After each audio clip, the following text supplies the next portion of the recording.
Welcome to the DBDescriptions demonstration tutorial.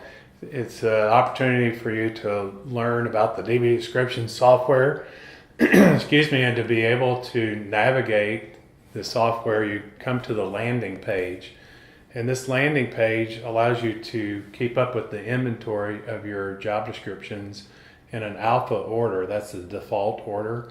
And then you can also manage your descriptions by title, job code, job group, the internal notes, the reminder date, last modified, and the creation date.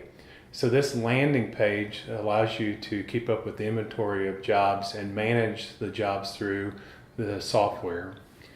I want to take you through the features of the job description and the things that you can do with the job description. In your My Library, when you push the My Library button, your job descriptions will show up in an alpha order. And then you have the ability to highlight the job that you want to work on and then right click, and then it gives you features that you can manage the job descriptions and the changes. So you can edit, you can preview, duplicate, you can collaborate. The collaboration feature allows you to collaborate through an email function with supervisors, employees, folks that you would want to work with on the job description, various outputs, and then also a delete function. So we'll go into the position analysis questionnaire for the job that's selected, and it brings you into a window that's going to be tab oriented. So you have the general tab, which is the heading information for the job description in the position analysis questionnaire, and you're looking at the name of the position, job code, job grade, the job group, and each of these you're able to type in the information or cut and paste. The department name, who it reports to, physical location, exempt, non-exempt status, and then also the purpose statement. And again, plenty of room here to cut and paste information into that window opening or to type in that space. Then you can go into duties. And in the duties, we have 25 areas or lined duties that allow you to cut and paste or type in. Or you can also add the percentage of time and then also on the drop-down frequency for that particular duty.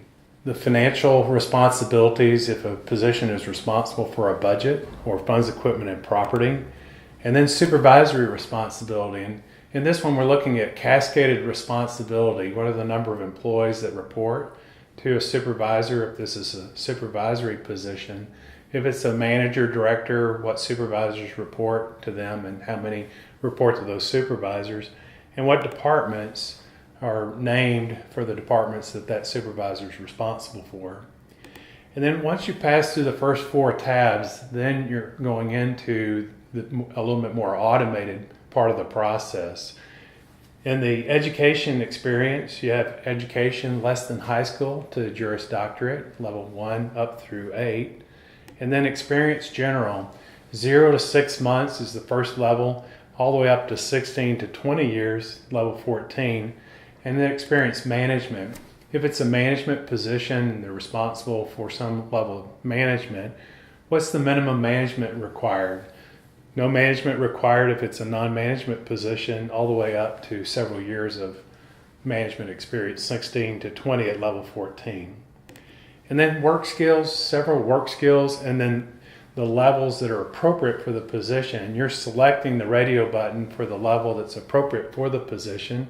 Analytical ability and problem solving, planning, decision making, supervision received, accuracy, if an error occurs, what impact does it have on the organization, moving in an upward fashion, communication skills, mathematical skills, critical thinking, and then the last one is mental demand.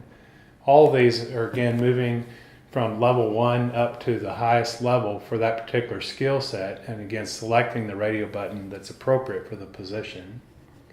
Then we have certificates, licenses, and registrations, what would be required and preferred, and again an opportunity to cut and paste from an existing job description or to type in the information. Contact with the public and with employees, so your internal communication and your external communication. For your external, it's based on the frequency of the communication outside of the organization and the nature of that communication.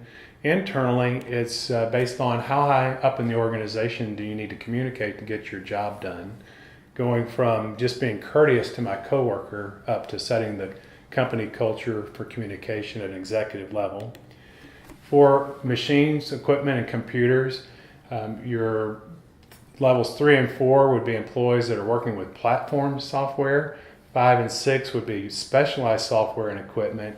And then levels 7 through 12 would represent your IT functions, from your help desk at level 7 to your IT director at level 12.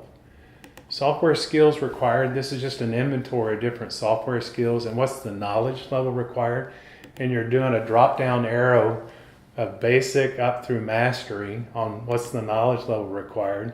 And then you also have a bucket here for other software skills where you could drop those in to that information or that part of the skill set. And then the next 2 tabs are going to be associated with the American Disabilities Act, where you have to do an inventory of the physical demands associated with the job and also the working conditions. So on physical demand, you're looking at physical activities and you're selecting the frequency level for that activity. And then weight lifted, how much weight is lifted, and what's the frequency, and then also vision requirements. And then work environment, we're looking at the environmental conditions. It defaults on a never basis if it's an office-related position where it's not exposed to environmental conditions.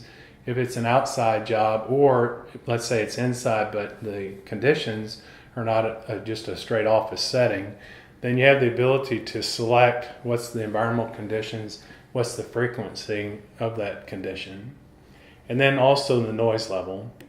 Any additional information is an opportunity to put in information into the questionnaire that's not covered in the format of the rest of the position analysis questionnaire. So you have additional information, and then also you have additional skills, the ability to add additional skills and what's the knowledge level required. Any internal notes allows you to keep up with, let's say for example, you want to make a note that you want to visit with a manager about a position, and then you also want a reminder date. So let's say you want to be reminded a year from now to go back and revisit the job description. Prepared by, and the prepared date, and approval, and the approval date. That rounds out the PAQ and the work that's being done. Now you can save to continue editing, and you can save to exit. And when you're saving to exit, any changes that are being made are being recorded in the database for that job. Back in the My Library, under job descriptions, you also have the ability to preview. The questionnaire is taking the information from the job and then posting it in a job description format. So we'll select the job, and then we'll preview it, and then that'll allow you to look at the job. Now this is not in a Word document at this point, so it's just allowing us to preview the content, the purpose statement, the duties, and the levels that were selected, and then posting the content into the job description. Now you also have the ability to duplicate, and on the duplicate feature, what this does is it allows you to, let's say you have a series of positions like an accountant 1, 2, and 3. You can select the accountant 1, you can duplicate that questionnaire, change the title, and then change education experience, and then that way you don't have to start from scratch when you're duplicating and creating a different level position. And then also you have the ability to collaborate. And on the collaboration feature, what you're doing here is sending the questionnaire, the database questionnaire, to a supervisor, a manager, an employee. And you're doing that by submitting it through their email address, a deadline date, a time, and then you can also, on a frequency basis, remind them by email to complete their work every so many days. You send that here, and when you click on the send, it sends an email to the collaborator, to their email. They open up the email. There's a link in the email, embedded in the email message, and allows them to click right into the PAQ, and they're seeing the same PAQ that you have in the database. And then that way they can participate either in starting from scratch, or they have the ability to edit and save. And then that way you can collaborate with your manager, supervisor, employee electronically, as opposed to having to do that in person, and that saves quite a bit of time. On your outputs, once you've completed the PAQ, on your outputs you have the ability to work with a Word document, different forms, the doc and the docx, an RTF, a plain text, a PDF, an open document. So you have several different formats to use for the outputs. And so let's say we wanted to go ahead and select one, and we'll do the output. And then you'll see that it pops right into a Word document. And then you have the ability to edit and then save the document on your company server or organization server. And then lastly, as far as the other options that you have with the PAQs, you can delete a job description. Now that doesn't permanently delete it, because it'll come over here to Tools and Utilities, and you'll have the ability to restore that deleted description. Now that represents what you're doing with the PAQ. You can bring jobs over from the master library. And from the master library, when you want to bring a title over from the library, you just click on the Library tab over in the Tools and Utilities section. And what it'll provide is an alpha order of job titles, 1,100 jobs that are preloaded in the master library.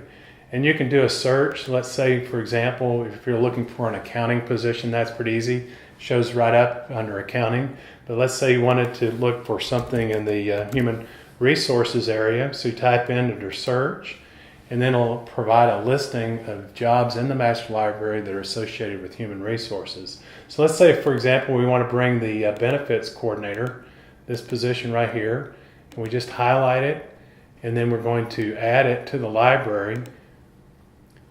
And then that's going to come over here to your library from the master library. And then you have the ability to edit that job and work with it within your library. Also in the Tools and Utilities, you can create a blank job description. What that means is it'll put over here, new blank job description. You can go into it, change the title. It's a blank description, and then you can start building that job. You also have the ability to view the collaboration status.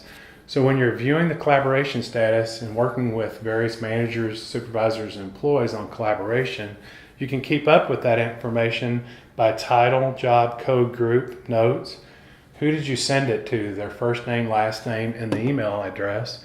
And then when was it submitted, and what was the deadline date for completion? And then most importantly, over here on the right, what's the status? Did they complete it? Did they partially complete it? Have they even opened it yet? And that way you can manage what's happening with the collaboration feature by looking at this one window.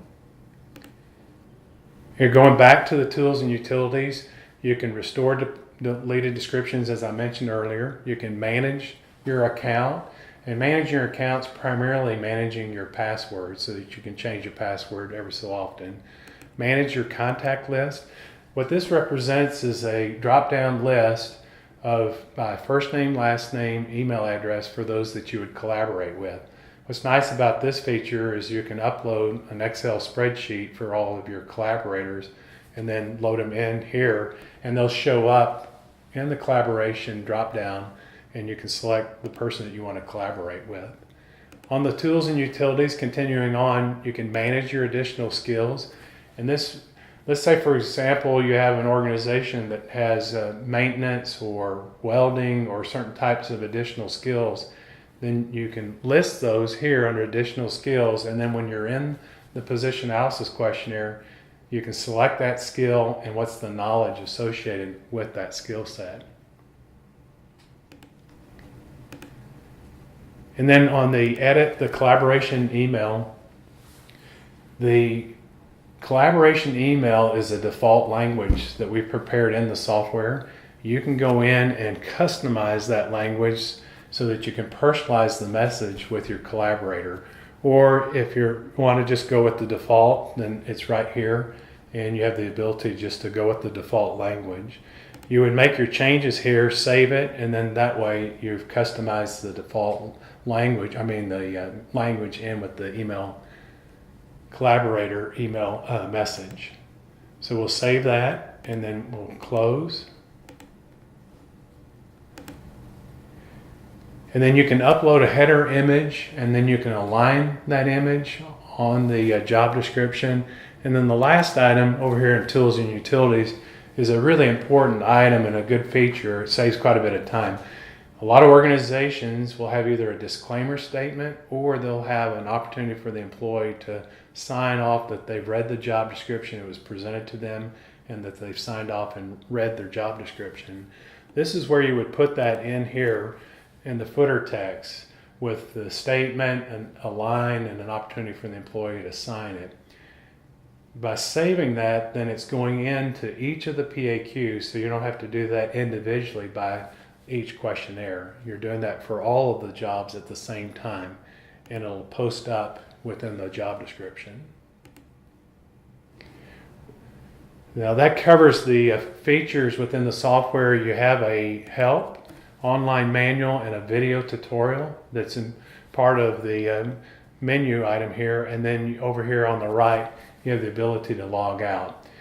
This is internet-based software. You log in with your email address and with your passcode, and it takes you right into the database, and you'll open up and land on the My Library landing page.